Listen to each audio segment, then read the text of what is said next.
Saperius Rani Urek Makin. Asal sekolah dari SMP 4 Batukan, Kabupaten Lembata. Pada kesempatan ini, saya akan membawakan sebuah cerita yang berjudul Amalaba Belu Bile Peni Mukololo dari Lapari dan Jagung. Cerita ini diambil dari buku Lusila Melako karya Thomas Bea Talaga. Di wilayah Tadei, tepatnya di desa Lusilame atau Holo, hiduplah dua orang bersaudara, Amalaba dan Peni Mukololo. Mereka tidak punya kebun atau ladang. Mereka hanya mengandalkan buah-buah dari hutan dan binatang buruan. Suatu saat, Amalaba ingin membuat kebun untuk menanam benih tumbuhan yang bisa dimakan. Bersama saudarinya, Amalaba menebas hutan dan menyangi rumputan untuk dibakar sambil menanti turunnya hujan untuk mulai menanam. Setelah ladang baru siap untuk ditanam, Amalaba pusing tujuh keliling karena memikirkan benih apa yang bisa ditanam dan hujan yang tak kunjung datang. Sialnya lagi, desa mereka dilanda musim kemarau yang panjang dan banyak warga yang mati karena kelaparan.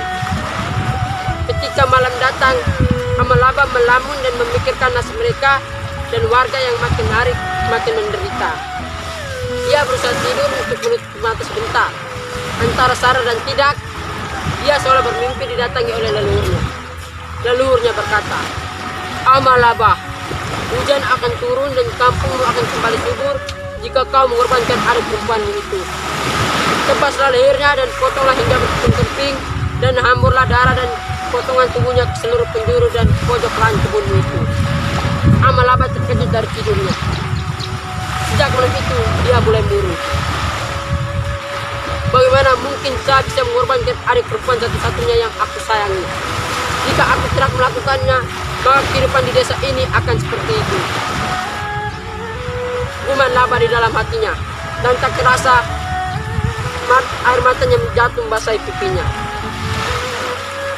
Peni berusaha menghibur dan menasihati kakaknya agar tidak pusing dan bingung. Dan hal itu membuat Amalaba menangis sejadi-jadinya sambil memeluk saudarinya. Sementara hari berganti bulan, masyarakat Lusilame mulai mengalami masa-masa sulit. Panenan gagal dan persediaan makanan habis. Banyak warga yang didera penyakit busung lapar karena tak bisa makan. Dalam situasi sulit ini, Amalaba teringat akan mimpinya.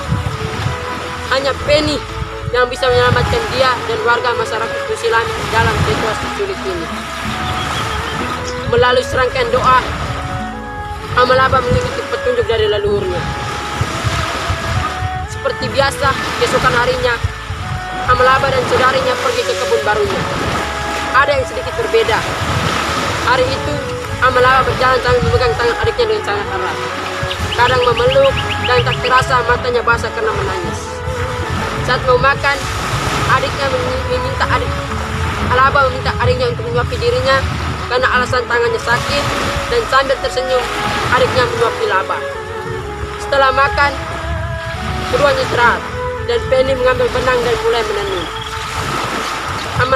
Amalaba bangun dan berpikir, mungkin ini adalah kesempatan yang paling tepat. Tiba-tiba, dengan gelap mata, tanpa banyak tanya, diambillah parang tebas tepat di leher Peni.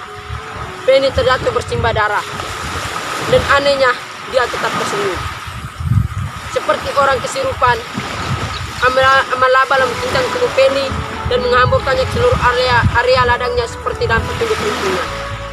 Setelah tersadar, Amalaba menangis jadi-jadinya sambil berteriak nama adiknya Peni. Amalaba lalu berlari menuju ke rumahnya sambil berteriak histeris. Saat sampai di kampung, dia mengurung diri dalam kamarnya selama 4 hari. Saat dia keluar rumah, ada yang sedikit berbeda dengan kampungnya. Pepohonan tampak hijau dan asri.